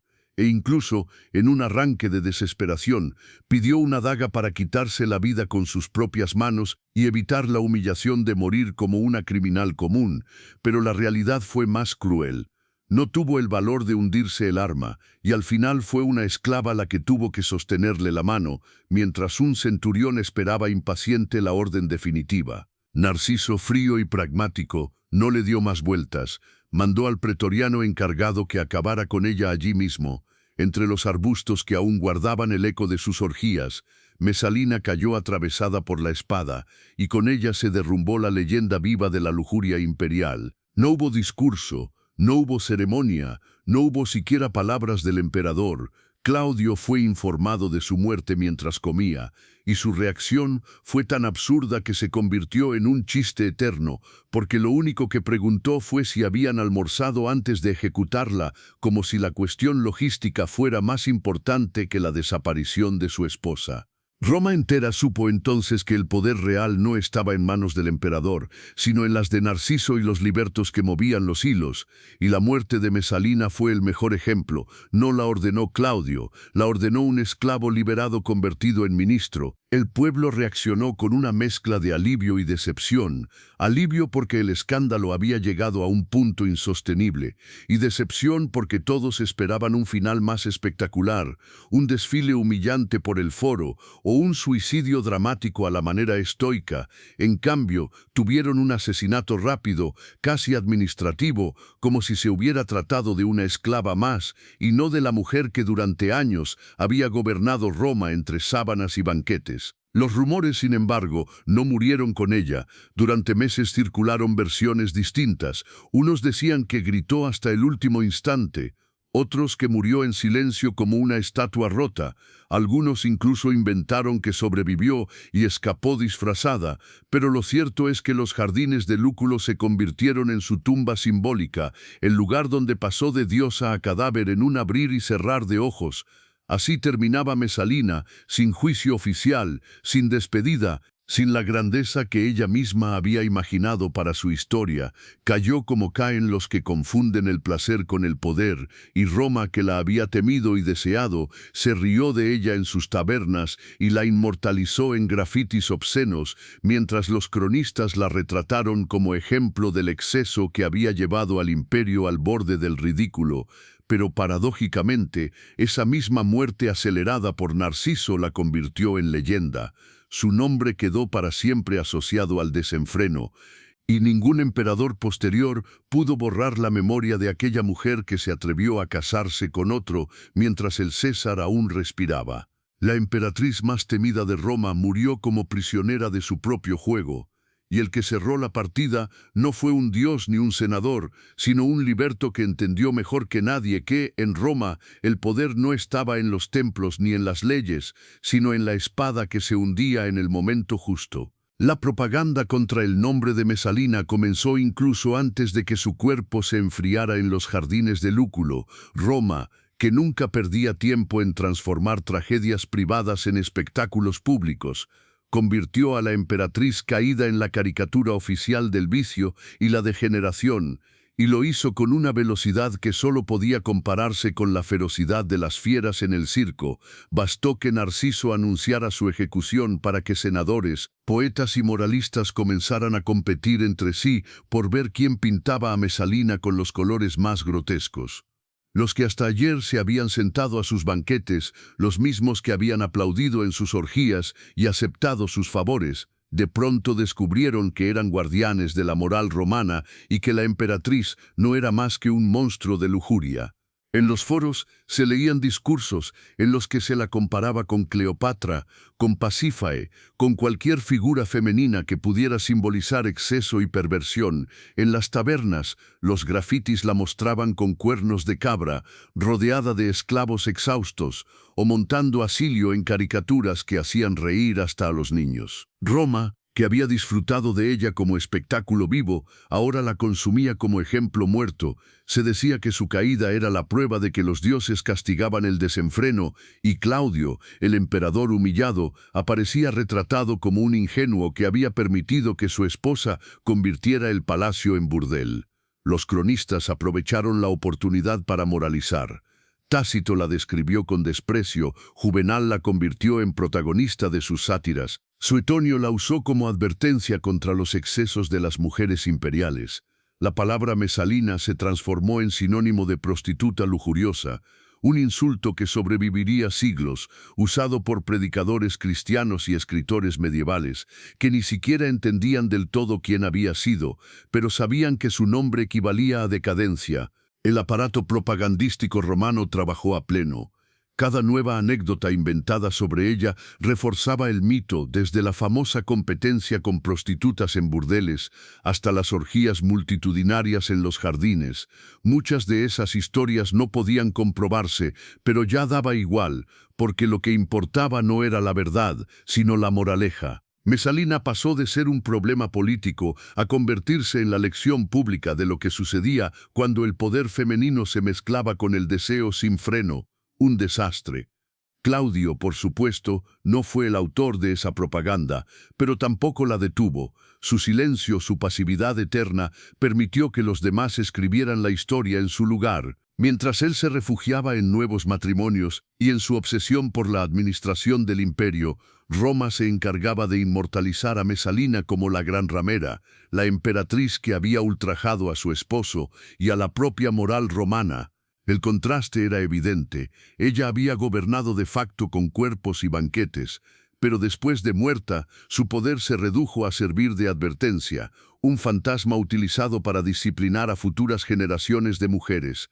El efecto fue tan profundo que incluso siglos después, cuando el cristianismo ya había barrido a los viejos dioses, su figura siguió siendo el ejemplo preferido de predicadores contra la lujuria. Mesalina fue reescrita una y otra vez, primero como caricatura pagana, luego como símbolo del pecado, más tarde como personaje literario que aparecía en obras de teatro, poemas y crónicas, siempre retratada como la mujer que no conoció límites y que pagó con su vida por ello. La propaganda fue tan eficaz que, incluso en la modernidad, su nombre se usa como insulto, reducida a un mito de degeneración que pocas veces se detiene a analizar quién fue en realidad o cuáles fueron los juegos de poder que la llevaron a caer. Al final, lo que Roma logró con esa campaña fue borrar cualquier matiz. Mesalina ya no era la emperatriz joven obligada a casarse con un hombre mucho mayor, ni la mujer atrapada en un sistema en el que el deseo era política y la política se jugaba en las alcobas, sino un monstruo conveniente, un chivo expiatorio que permitía a los romanos reírse de sí mismos mientras fingían que habían aprendido la lección. La propaganda fue su segunda ejecución, más cruel que la espada de los pretorianos, porque mientras su cuerpo desapareció en un instante, su nombre quedó para siempre manchado, convertido en sinónimo de vicio universal. Roma la mató 2 veces, primero en los jardines de Lúculo, después en la memoria colectiva, y en esa segunda muerte, la más duradera, Mesalina se volvió inmortal, pero no como emperatriz, sino como advertencia. Roma nunca olvidó a Mesalina, y quizá esa fue su verdadera victoria póstuma. Morir en los jardines de Lúculo a manos de un centurión era, en términos prácticos, el fin de una vida escandalosa, pero ser recordada durante 2000 años como el mito eterno del exceso y la lujuria imperial la convirtió en algo mucho más duradero que cualquier decreto senatorial o cualquier victoria militar. Desde el mismo instante en que cayó atravesada por la espada, su nombre dejó de pertenecerle y pasó a ser propiedad de la imaginación colectiva, que lo moldeó a gusto, primero como advertencia política, después como símbolo del vicio femenino y finalmente como personaje literario y popular. Roma, que había sido testigo directo de sus noches interminables de vino y sudor, encontró en ella el ejemplo perfecto para reírse de sus propias contradicciones, un imperio que predicaba disciplina en el foro mientras se deshacía en orgías en el Palatino, necesitaba una figura a la que culpar, y esa figura fue Mesalina. Con el paso del tiempo, su historia se repitió tanto que perdió cualquier frontera entre verdad y ficción. Juvenal la convirtió en sátira, Tácito en moralina, Suetonio en cotilleo disfrazado de historia, los cristianos la elevaron a pecado con nombre propio y la Edad Media la recicló como monstruo depravado que servía para advertir a las esposas contra la tentación. La palabra Mesalina sobrevivió siglos convertida en insulto, en sinónimo de prostituta, en etiqueta fácil para cualquier mujer que osara salirse del papel que los hombres esperaban de ella. Fue un apodo cargado de veneno, pero también una confirmación de su inmortalidad. Nadie recuerda a las esposas obedientes de los emperadores, pero todos recuerdan a Mesalina y lo hacen con la fascinación morbosa de quien mira un incendio sabiendo que no puede apagarlo. Lo irónico es que su mito terminó siendo más grande que la realidad. Nadie sabe con exactitud cuántas orgías organizó, cuántos amantes tuvo, cuántas veces desafió al emperador a la vista de todos. Lo que sí se sabe es que la propaganda multiplicó cada detalle hasta el infinito, y de esa multiplicación surgió la imagen de una mujer que parecía más diosa que humana, capaz de devorar ejércitos de hombres y desafiar las leyes de la moral y del imperio. Así, Roma nunca la olvidó porque nunca quiso olvidarla. En un sistema político construido sobre escándalos y rumores, la historia de Mesalina era demasiado jugosa para enterrarla con discreción. Cada generación la reinventó. Para los moralistas fue una advertencia, para los poetas una musa obscena, para los predicadores cristianos una encarnación del demonio, y para la posteridad una metáfora de Roma misma, un imperio que en su grandeza también supo revolcarse en sus excesos. Mesalina fue la emperatriz que hizo temblar la frontera entre el placer privado y la política pública, la mujer que redujo a Claudio a cornudo universal y que al mismo tiempo obligó a Roma a mirarse en el espejo de su decadencia. Murió joven, pero su nombre sobrevivió más que cualquier decreto senatorial, cualquier conquista en Britania o cualquier reforma administrativa de su marido. Al final, lo que Roma nunca olvidó no fue a la mujer real, sino al mito, y ese mito, alimentado por chismes, por sátiras, por sermones y por siglos de obsesión con el sexo y el poder, sigue vivo hasta hoy. Cuando alguien dice Mesalina, no evoca a la esposa adolescente obligada a casarse con un hombre mayor, ni a la madre de 2 hijos atrapada en la telaraña de la corte, sino al arquetipo eterno de la emperatriz lasciva, del exceso sin freno, de la lujuria convertida en política. Esa es la paradoja de su historia. Roma quiso destruirla, pero al destruirla la hizo inmortal. Así se cierra la historia de Valiria Mesalina, la emperatriz más temida y más ridiculizada, la mujer que convirtió la alcoba en senado y los jardines en circo, la que hizo temblar al emperador y sonrojar a los dioses, y aunque sus enemigos creyeron que la habían borrado, la realidad fue otra. Mesalina no murió en los jardines de Lúculo. Mesalina siguió viva en cada chisme, en cada mural, en cada libro que la retrató como la reina del exceso. Roma nunca la olvidó, y por eso hoy, siglos después, seguimos hablando de ella como si todavía gobernara entre sábanas de seda y copas de vino interminables.